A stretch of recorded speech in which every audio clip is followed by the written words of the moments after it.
körpə uşaqlar gəzdirməyə yer yoxdur. Yaşlı adam hörmət qoyar, stadiona maşınlar yığırlar. O stolu düzəltəcək, gəldi danışdı ki, düzəltməyib biz bura park edəcəyik. Hələ park yoxdur.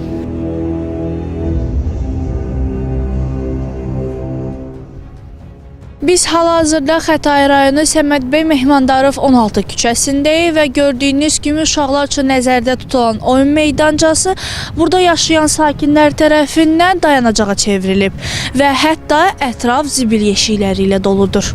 Binalarının qarşısında olan meydançada uşaqlar əylənirdi, yaşlılardı. Biz özümüz də şəxsən qıraqdan durub baxırdıq, uşaqlarımız oynamağı, əylənməyi, yəni biz fəxr edirdik. Təəssüflər olsun ki, son artıq 4-5 il ərzində yer olmadığına görə və yaxud da ki, sərənkarlıq ucbatından hamısı doldu bura. Körpə uşaqlar gəzdirməyə yer yoxdur. Uşaqların oynamağı, məsələn, bu kanikul yay tətillərində məktəbdən gələn uşaqlar bilmirlər harada oynasınlar. Ancaq baba yolda. Bax, bir dənə yol açıq qalır, orada oynayırlar. Yayda qurtlar olur, ağaçlarda otura bilmirik. Qışda da bax, belənçində şərait yoxdur, bir yerdə oturaq, gedirik, cəmaatın pəncərəsinin qabağında otururuq. Xəstə adamıq, hamımızda yaşlı adamıq. İndi yaşlı adam hörmət qoyar, stadiona maşınlar yığırlar, nə uşaqlar, nə özümüz də yana bilmirik, bir yer tapa bilmirik. Heç nə, qalmışıq belənçində, nə qədər də deyirik ki, bir şərait yaradın buranı. O stolu düzəltəcək, gəldi danışdı ki, düzəltməyib biz bura park edəcəyik. Hələ park yoxdur. 3-4 il olar onu biz stol düzəltdik kişilərimiz həyətində. Onda indi rəhmətə getdi hamısı. Onlara gəldəcək dedi ki, biz buranı park edəcəyik, əl vurmayın. Yarımçıq qaldı. Yəni 3-4 il dediklər ki, park düzəldəcək, amma heç kim heç nə düzəltmirlər. Vallahi qurunaq düzəlmə qızım.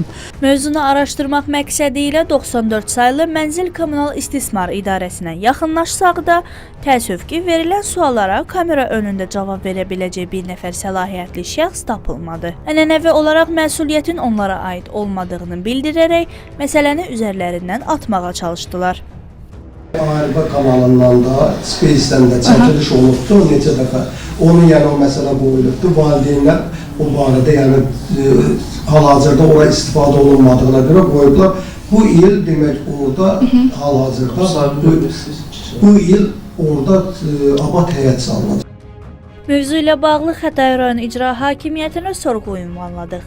Qurumdan bildirildi ki, rayon ərazisində abadlıq işləri mərhələli şəkildə həyata keçirilir və yaxın zamanda həmin ərazidə də bu səpkidə işlər aparılacaq.